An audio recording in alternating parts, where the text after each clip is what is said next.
Hey everybody, Randy Walker here, and I want to talk about the epic late night marathon between Carlos Alcaraz and Jannik Sinner.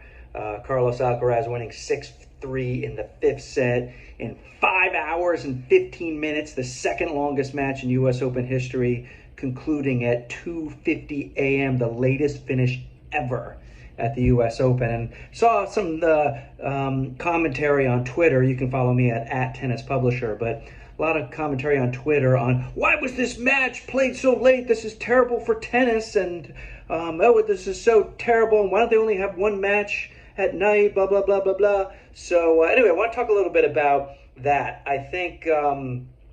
Obviously, the play last night was absolutely unbelievable. One of the greatest tennis matches of all time, one of the greatest matches in U.S. Open history. Shot making and comebacks and service breaks and saving match points. And Carlos Alcaraz with the behind the back shot there early in the second set. But I think one of the kind of what adds to the drama of the match, I mean, obviously the play was stellar, as I saw in my recording early the next morning. But the play was amazing. But part of the drama and part of the excitement and part of the lore and what will make this match even more of a legendary match is because it was so late. You get a kind of a level of insanity, as John McEnroe said on ESPN, with these late night matches. And, as it goes past midnight and as it goes past, 1 o'clock in the morning, it just adds to the drama. It adds to the story. And, things get a little bit more goofy in Arthur Ashe Stadium. You got people who've had a few too many honeydews, and they're also kind of punch drunk. If not literally drunk, with the drama and with the late night, and they just get a little crazier, and that adds to the atmosphere, and it adds to the excitement of the match. So I'm all for those late night matches, and I when I can watch them or be there for them, I try to be there for them. But people will argue, well, why don't you have or rather than two matches late in the tournament, why don't you just have one?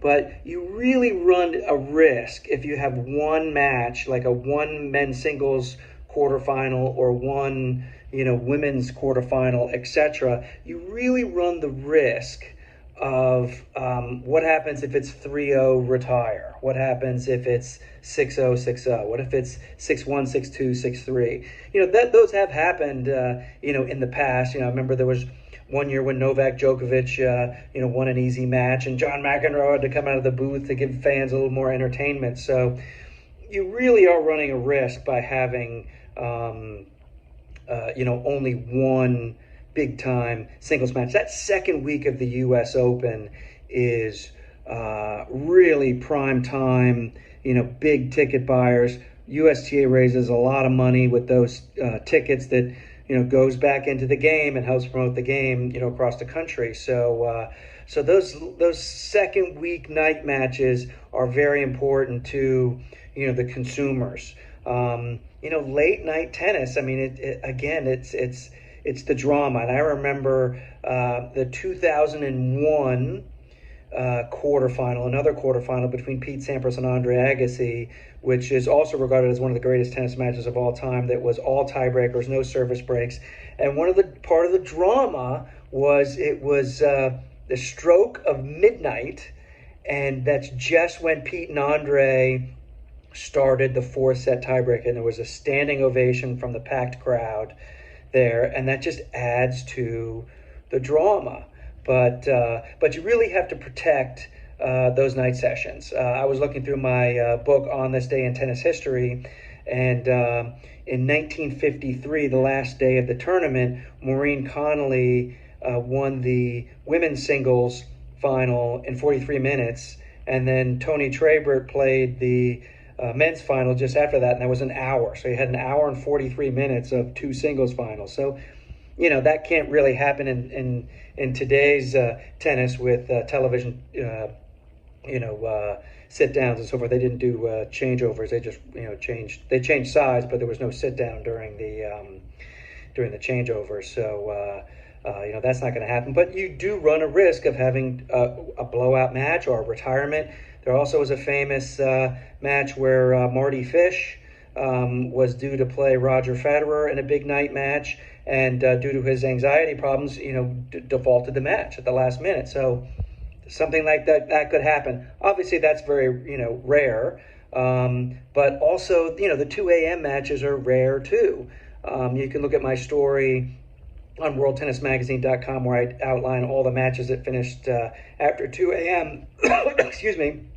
And, it doesn't happen all the time. And this obviously was, an amazing match that went deep into the night. And, a lot of people are feeling as though they missed watching that live. But it doesn't happen very often. I mean, if a match goes to midnight, if a match goes to 12:30,